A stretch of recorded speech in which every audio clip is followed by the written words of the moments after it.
किसी भी कार्य को करने के लिए समय का उपयोग करना और धैर्य बनाए रखना आना चाहिए। लेकिन आज के जीवन में लोग पाना तो बहुत कुछ चाहते हैं, पर न तो समय देंगे और न धैर्य रखेंगे, और किसी भी चीज को पाने के लिए जल्दबाजी करेंगे। फिर जब वह असफल हो जाते हैं तो फिर उन्हें लगने लगता है कि यह काम हमसे नहीं होगा, मैं इस काम के लिए नहीं बना हूं, और फिर वह हताश हो जाते हैं। आज की कहानी ऐसे ही एक युवक की है, तो इस कहानी को पूरा सुनने की कोशिश करना ताकि आप इससे कुछ सीख सकें। एक युवक था जिसके बड़े बड़े सपने थे और उसकी कुछ इच्छाएं थीं। इच्छाएं अच्छी थीं। वह चाहता था कि इस दुनिया में सभी सुखी हो, सभी के पास धन हो, सभी ईमानदारी से काम करें, कोई भूखा न सोए, सब खुश रहे।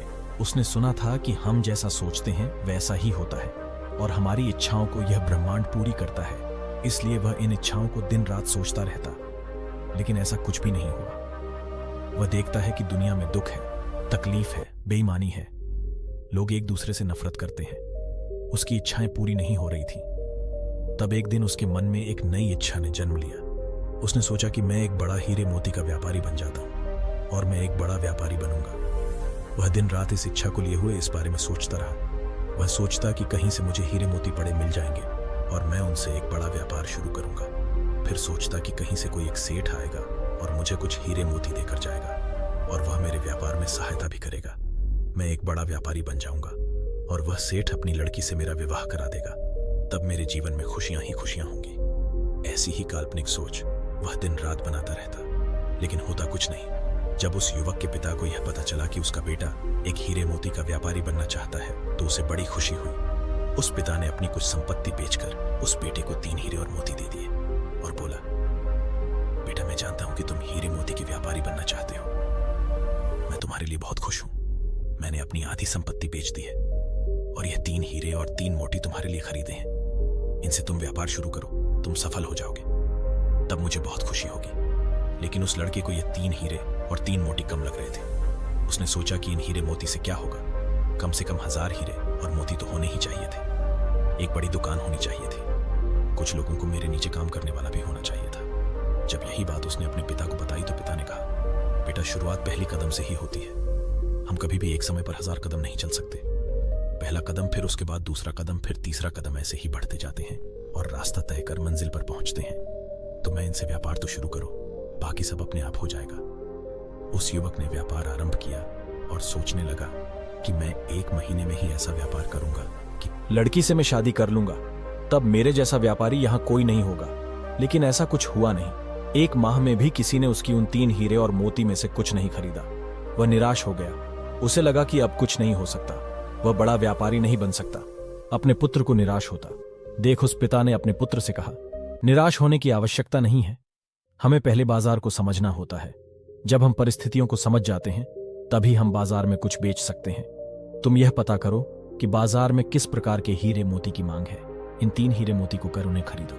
पुत्र बोला, पिताजी मैंने यह पता किया था, लेकिन इन 3 हीरे मोती को बेचकर भी मैं उन हीरे मोती को नहीं खरीद सकता। उसके लिए अधिक धन चाहिए। पिता ने बची हुई संपत्ति भी बेच दी और अपने पुत्र को धन इकट्ठा करके दिया और कहा, पुत्र अब बस हमारे पास रहने लायक ही जमीन बची है। यह धन ले लो और कुछ अच्छे हीरे मोती खरीद लो। अब यह तुम पर निर्भर करता है कि हमारे हालात आगे अच्छे होंगे या बुरे। पूरी मेहनत करना, कोई कसर मत छोड़ना। पुत्र ने उन 3 हीरे मोती को बेचकर और उस धन से जो पिता ने दिया था 2 हीरे और मोती खरीदे। उसने उन हीरे मोती से दोबारा व्यापार आरंभ किया और सोचने लगा कि मेरे इन हीरे मोती की चर्चा दूर दूर तक होगी और राजा खुद मेरे हीरे मोती खरीद ले आएंगे और होनहार, तेज और बुद्धि वाला लड़का देखकर अपनी लड़की की शादी मुझसे तय कर देंगे। लेकिन 1 माह बीत गया और उसके पास कोई नहीं आया। किसी ने उसके हीरे मोती में दिलचस्पी नहीं दिखाई। वह फिर से गहरी निराशा में चला गया। वह अपने पिता के पास वापस आया और उसने कहा, पिताजी मैं व्यापारी बनने लायक नहीं हूँ, आप ये दोनों हीरे रख लीजिए। पिता ने कहा, कोई बात नहीं, ये दोनों हीरे तुम्हें अपने पास रखो और फिर से कोशिश करो। युवक ने दोनों हीरे अपने पास रख लिए और उसके मन में गहरी निराशा थी। वह फिर से सोचने लगा, काश दुनिया में सबके पास एक समान धन दौलत होती, न तो कोई अमीर होता ना गरीब। जो कोई जो कुछ भी करना चाहता वह तुरंत हो जाता। मैं व्यापार करता और तुरंत ही बड़ा व्यापारी बन जाता। आप तो कोई मुझे अपनी लड़की भी नहीं देगा। एक दिन युवक के मन में ख्याल आया कि वह अपने घर से कहीं दूर चला जाए, जहां पर उसके परिवार की जिम्मेदारी ना हो अपने अकेले का ख्याल तो वह खुद रख सकता है। फिर उसने सोचा कि मैं सन्यासी बन जाता हूँ, मान सम्मान भी मिलेगा और जिम्मेदारियों से छुटकारा भी। यही सोचकर एक रात अपने घर से वह उन 2 हीरे मोती में से एक हीरा और एक मोती लेकर चला गया। जाते समय वह मन ही मन सोच रहा था कि वह बाहर जाकर मर्जी की जिंदगी चलेगा। न किसी की रोक टोक होगी और न ही किसी को जवाब देना होगा और न ही किसी की जिम्मेदारी होगी। जीवन को पूरी मस्ती में जिएगा। घर से जाते ही उसने वह एक हीरा और मोती बेच दिया और 6 महीने तक आराम से जिंदगी को काटा। अब उसके पास धन समाप्त हो गया था। उसके पास खाने के लिए भी पैसे नहीं थे और भूख किसी से बर्दाश्त नहीं होती। एक रात वह भूख भूख चिल्लाता हुआ भागता चला जा रहा था, इस आशा में कि कोई उसे भोजन के लिए पूछेगा, लेकिन उसे किसी ने भोजन के लिए पूछा ही नहीं। तब उसे अपने घर की याद आई, अपने पिता और मां की याद आई, लेकिन वह अब घर कैसे जाए? घर जाने के भी पैसे नहीं थे और न ही घर जाने की हिम्मत शरीर में बची थी। वहां एक पेड़ के नीचे बैठा रो रहा था। तभी उसे एक आवाज आई। उसने आवाज का पीछा किया और देखा, एक भिक्षु नदी के किनारे पर बैठकर जोर से बोल रहा था, जो तुम चाहते हो वही तुम पाते हो, जो तुम चाहते हो वही तुम्हें मिल जाता है। बार बार वह यही बात दोहरा रहा था। युवक उस भिक्षु के पास गया और बोला, जिसे जो चाहिए वह मिल जाता है। भिक्षु ने कहा, हाँ बिल्कुल, जिसे जो चाहिए वह मिल जाता है, जो तुम चाहते हो वही पाते हो। युवक ने कहा, ऐसा कुछ भी नहीं है। मैंने अपनी जिंदगी में क्या कुछ नहीं चाहा, मगर मिला कुछ भी नहीं। भिक्षु ने कहा, तुमने अपनी जिंदगी में सपने देखे और तुम्हें सपने ही तो मिले हैं। सपनों की हकीकत नहीं जानते। आंखें खोलते ही सपने टूट जाते हैं और कुछ नहीं बचता। इसी प्रकार तुमने अपने सपनों को चाहा और वही तुम्हें मिले। सब टूट गए। सपने टूटने के लिए ही होते हैं। युवक बोला, तो क्या सपने देखना कुछ चाहना गलत है?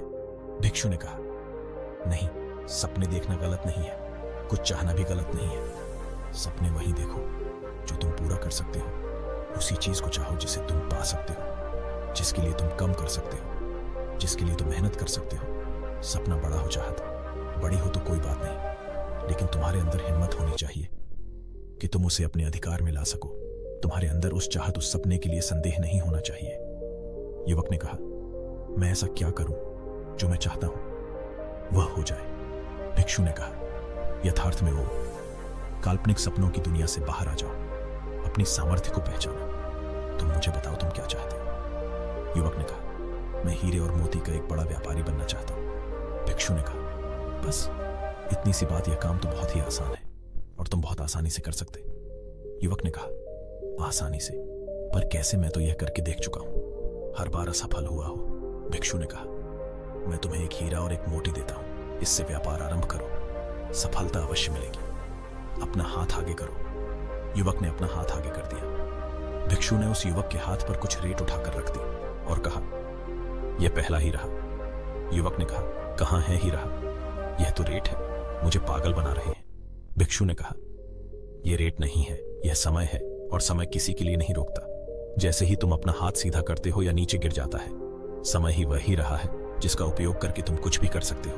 अनगिनत हीरे तुम बना सकते हो। समय जैसे हीरे को बर्बाद मत करना, इसका भरपूर उपयोग करना। जिसने इस हीरे का इस्तेमाल सही तरीके से जिंदगी में नहीं किया, वह धूल में मिल गया। युवक ने कहा, मैंने अपने व्यापार में समय का ही उपयोग किया था, मगर मुझे कुछ नहीं मिला। हमेशा समय का उपयोग करने से कुछ नहीं मिलता। भिक्षु ने कहा, इसके लिए मैं तुम्हें एक मोती देता हूं। और भिक्षु ने उस युवक के हाथ पर एक कंकड़ रख दिया और कहा, यह वह मोती है जिसका उपयोग करके तुम अपने बुरे से बुरे समय में भी अपने सपने, अपनी चाहत को पूरा कर सकते हो। युवक ने कहा, और यह क्या है? भिक्षु ने कहा, यह मोती धैर्य है, संयम है। अगर तुम समय रूपी हीरे से लाभ नहीं कमा पा रहे हो तो तुम्हें मोती रूपी धैर्य का प्रयोग करना चाहिए। जब मानव समय और धैर्य का भरपूर उपयोग करता है, तब वह जो चाहता है वह पा सकता है। तुम एक बड़े व्यापारी भी बन सकते हो। इनका एक बार उपयोग करके देख लो। मैं तुम्हें विश्वास दिलाता हूं, जो तुम चाहते हो वो तुम्हें अवश्य मिलेगा। युवक को बहुत भूख लग रही थी। भिक्षु ने अपनी झोली से कुछ भोजन उस युवक को खाने के लिए दिया, कुछ धन दिया और कहा, यह मेरे किसी काम का नहीं, तुम्हारे काम का है, तुम इसका इस्तेमाल कर सकते हो। युवक उस धन के सहारे अपने घर वापस लौटा और उसने अपने माता पिता से माफी मांगी। पिता ने अभी तक वह एक हीरा और मोती संभाल कर रखा था। युवक ने पिता से वह हीरा और मोती मांगे और फिर से व्यापार आरंभ किया। व्यापारी बनने में उसे 3 साल लग गए, लेकिन इस बार उसने समय के साथ धैर्य का इस्तेमाल किया। लेकिन अगले 2 साल में वह एक बड़ा व्यापारी बन गया और उसकी शादी भी हो गई, लेकिन एक गरीब घर की गरीब लड़की से, जो उसने खुद पसंद की थी, क्योंकि जिस पैसे के कारण पहले वह शादी करना चाहता था, अब वह पैसा तो उसके पास बहुत था। हम अपने जीवन में भी इच्छाएं तो कर लेते हैं, लेकिन उन्हें पूरा करने के लिए समय का उपयोग नहीं करते।